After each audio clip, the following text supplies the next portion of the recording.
Pertanyaan berikutnya Ustadz. Baru-baru ini terjadi pembubaran kajian Ustadz dan penolakan dakwah dari salah satu asatis di salah satu daerah oleh sebuah ormas.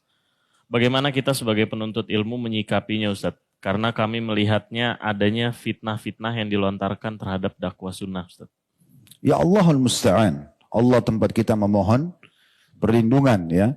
Memang dalam dakwah itu ada suka dukanya. Ada suka duka. Akan ada yang menerima tadi saya bilang, ada yang menolak. Itu biasa. Kita mendoakan bagi teman-teman kita yang belum bisa menerima, maka agar Allah SWT berikan hidayah. Tapi ini bukan berarti harus menghentikan dakwah, gitu kan? Mungkin karena mereka belum mengetahui, gitu kan? Alhamdulillah, selama ini semua teman-teman dakwah sunnah, dakwah salaf ini, kalaupun ceramah jelas, pakai mikrofon, pengeras suara di media, tidak ada yang disembunyikan. Ya. Saya pernah berbicara dengan seorang tokoh, kebetulan tidak sengaja ketemu di musim haji. Beliau di sebelah saya. Kemudian salah satu tokoh yang dikenal gitu ya. Kemudian beliau mengatakan setelah salaman nama saya, habis sholat subuh lalu dia bilang, kenapa Ustadz Khalid teman-teman salafi atau teman-teman sunnah ini suka sekali menyalah-nyalahkan ibadah kami. Dan seterusnya dia sebutkanlah beberapa syubhat-syubhat yang disampaikan, tapi intinya merasa terganggu dengan dakwah ini. Setelah selesai belum menyampaikan semua, terus saya mengatakan, antum sudah selesai? Dia bilang iya. Terus saya bilang, antum izinkan saya untuk menjawab ini? Dia bilang, ya silakan. Saya bilang yang pertama, bisa antum cari siapapun di antara ustadz yang dikatakan salafi atau sunnah, ya, yang biasa mengatakan atau dikatakan dakwah salaf itu, yang coba membawa masa memberhentikan amalia antum. Coba datangkan satu contoh saja. Kami juga punya masa di pengajian, datang ribuan orang dengar. Tapi belum pernah kami datangkan masa untuk memberhentikan amalia yang antum lakukan di masjid antum, di pesantren antum, di rumah antum, tidak pernah. Yang terjadi adalah di majelis kami, kalau ditanya, apa hukumnya maulid, apa hukumnya tahlilan, apa hukumnya begini dan begitu, kami jelaskan sesuai apa yang kami ketahui. Karena ditanya. Tidak ada tablik akbar khusus bahas masalah ini, tetapi hanya ditanya, kami jelaskan sesuai yang kami fahami. Kalau antum merasa itu benar, antum jalankan, silahkan. Masing-masing bertanggung jawab di hadapan Allah SWT.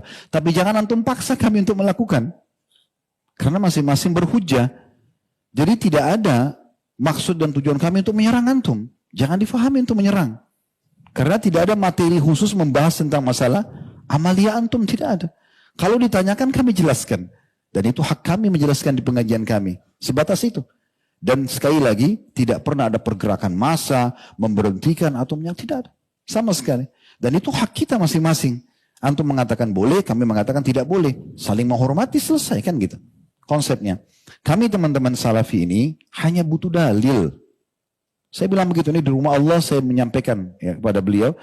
Kami cuma butuh dalil. Ada dalil, antum akan temukan kami berada di saf pertama. Pertama mengerjakan perbuatan tersebut. Apa saja, ini dalilnya, ini hadisnya, ini ayat Al-Qur'annya, ini perkataan sahabat. Kami langsung melakukan itu.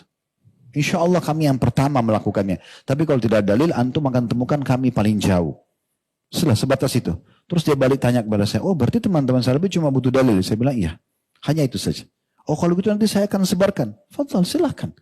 Tidak ada yang tertutup kok. Kan gitu. Jadi sebenarnya tidak perlu ada pemberhentian, merasa terganggu. Karena orang masing-masing menyampaikan pendapatnya. Ya, ini saya bicara secara global. Alhamdulillah pengajian kita berjalan di masjid-masjid ini sudah tahunan, bukan 1-2 kali. Alhamdulillah kita selalu sampaikan kalau Allah, kalau Rasul. Dan tidak ada penyebutan nama, tidak ada nama penyebutan organisasi. Ya, tidak pernah kita sakitin siapapun. Tapi kalau ditanya tentang hukum kita jelaskan.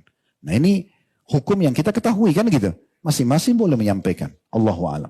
Jadi kedepannya saya berharap mudah-mudahan tidak terjadi lagi hal-hal yang seperti ini. Kalau ada yang dirasa dari penyampaian salah satu da'i, siapapun dia di negara kita ini, yang kemudian dianggap penyampaian itu kurang pas, oke, dipanggil, diajak dialog, diziarahi, ya. Kemudian ini lebih baik, lebih bijaksana. Tujuan lebih baik. Daripada dari nggak enak kelihatannya. Mesti didatangi, diberhentikan, disorak-sorakin. Kan jadi nggak enak. Umat Islam sama umat Islam kok ada masalah apa nih? Gitu kan? Hanya karena tidak sefaham dalam masalah amaliyahnya. Ini nggak penting gitu. Apalagi sama-sama ahli sunnah.